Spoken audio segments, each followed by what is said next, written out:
After I woke up, I stared at the ceiling for a while. I resisted the urge to look for news about a dead guard. Somebody had certainly found him by now. It was my fault for letting Zora's people go to the church. His death was on me. Fuck. I needed to do something about that. But later. Today would be a deciding day. Zora's words rang in my head. 7 o'clock tonight. I had to do what they asked of me, but I wasn't sure where the data they wanted was stored. I was running out of time. I sat up and made a decision. The sheet on the Liberators. I needed to complete it now. I had a feeling that all the puzzle pieces were there. If I found out who was in charge of the Liberators, I might finally understand what the data was all about and where to look for it. Or maybe I could force them to pay Zora's boss so he'd let Laura go.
Abbott Dyson. All the signs pointed towards him and his company. I didn't feel like I had the full picture just yet, but some aspects finally made sense to me.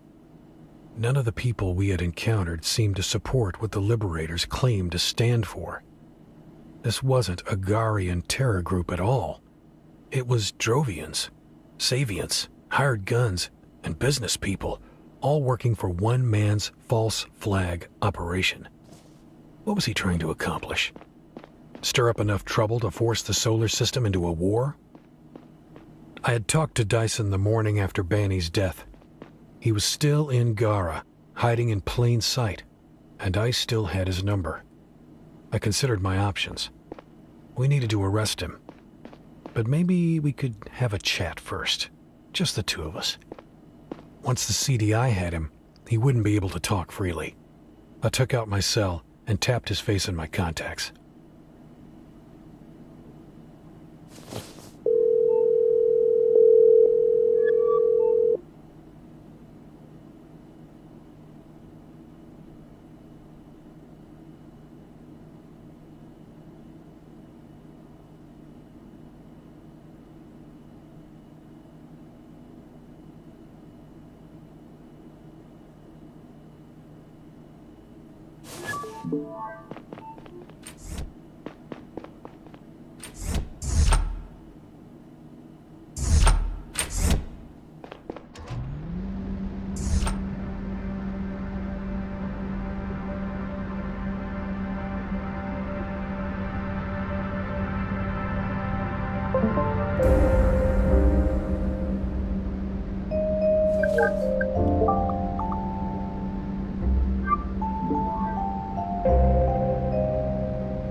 My heart was pounding. Would Dyson really come, or did I spook him? Did he suspect I was onto him? It would be a while until I found out, so I sat down and took a deep breath. At least I had a little time to think about what to say to him if he showed up.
I was supposed to write a report on my findings in the Liberator's case, but I wasn't able to concentrate for even a second.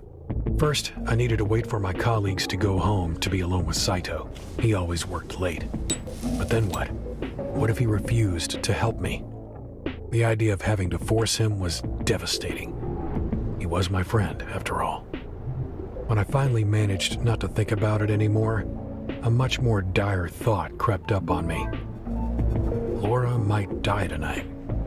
And if she did, it would be my fault.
I inserted the stick into my cell and opened up the folder.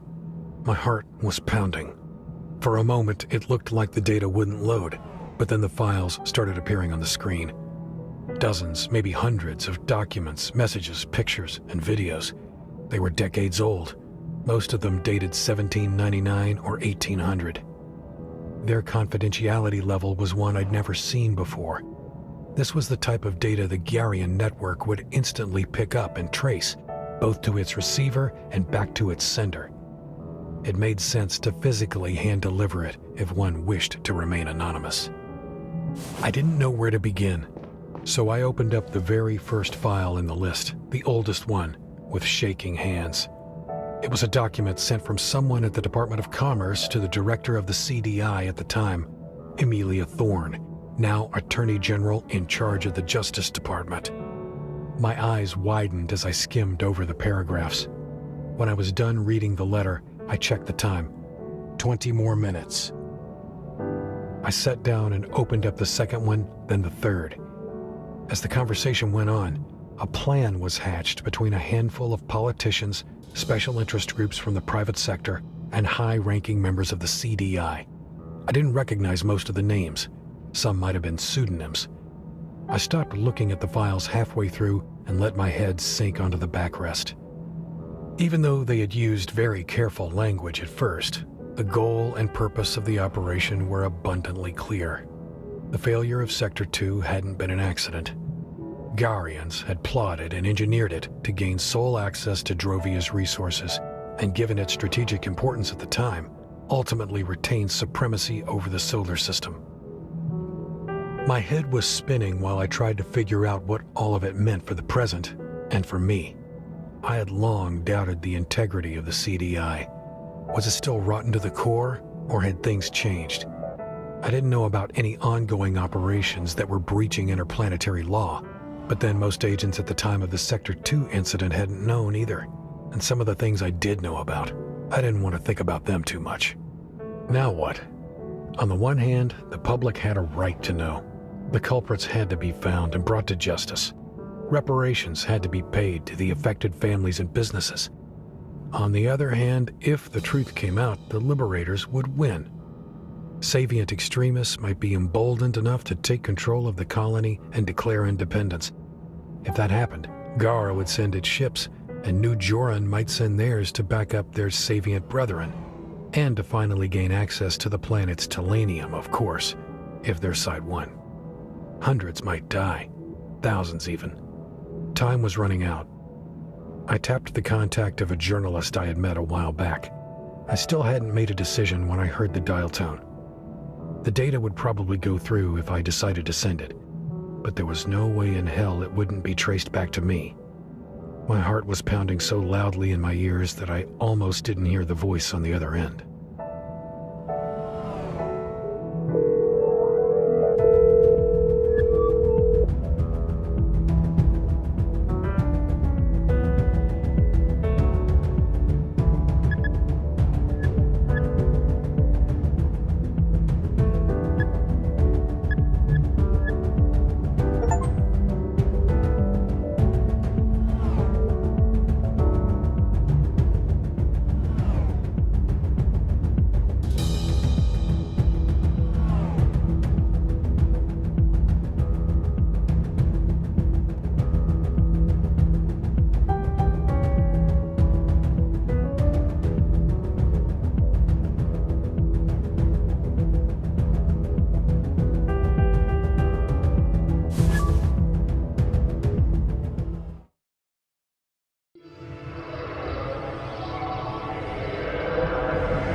And that's it.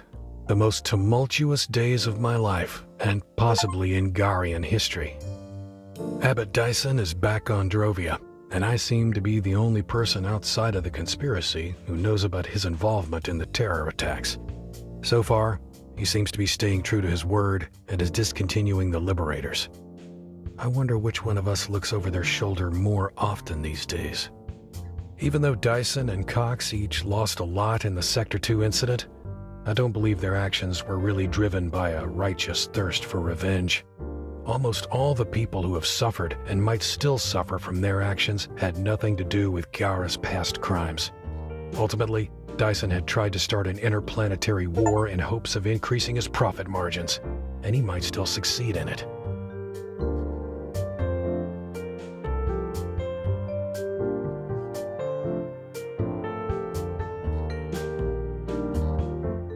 The data I leaked sent a shockwave through the solar system. The source of the leak was quickly discovered, and the CDI not only fired me on the spot, but also tried to scrub me from their records and made all sorts of claims to discredit me. The Garian state scrambled to spin the narrative on the Sector 2 incident, but the data was authentic and unambiguous. 40 years ago, the Savient colony on Drovia had been sabotaged in a secret operation initiated by a handful of Gyara's top politicians, economic elites, and the CDI under the leadership of Amelia Thorne, now Attorney General and leader of the Garian Department of Justice. It became clear to me why she had tried to hide the data, fired the chief when he got too close, and ordered the arrest of Cox when she realized who he was. She is currently awaiting trial, along with a number of mostly retired politicians who were implicated in the conspiracy.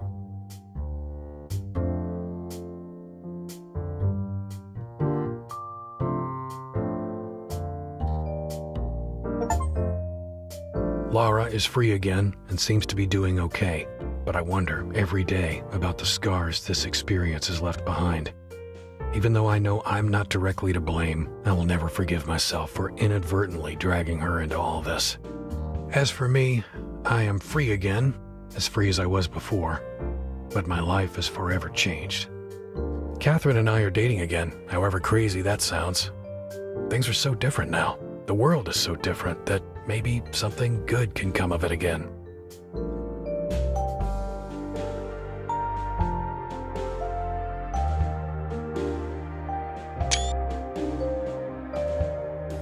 And finally, Zora. Easily the strangest person I've met in my life. Despite the terrible things she did, I'm grateful for her help when it really counted.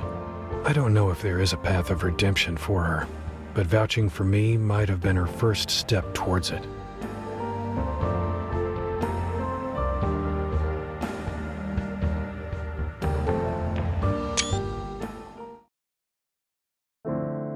Late in the evening,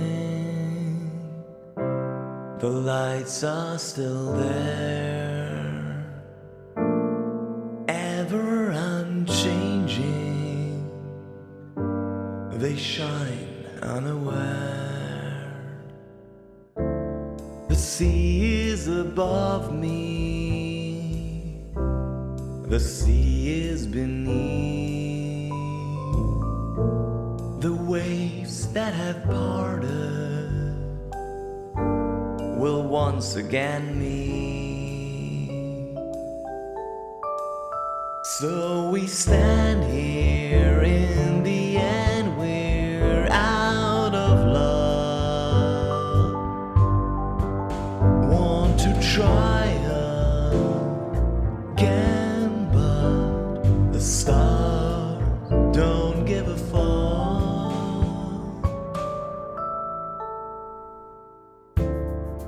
Will it have mattered?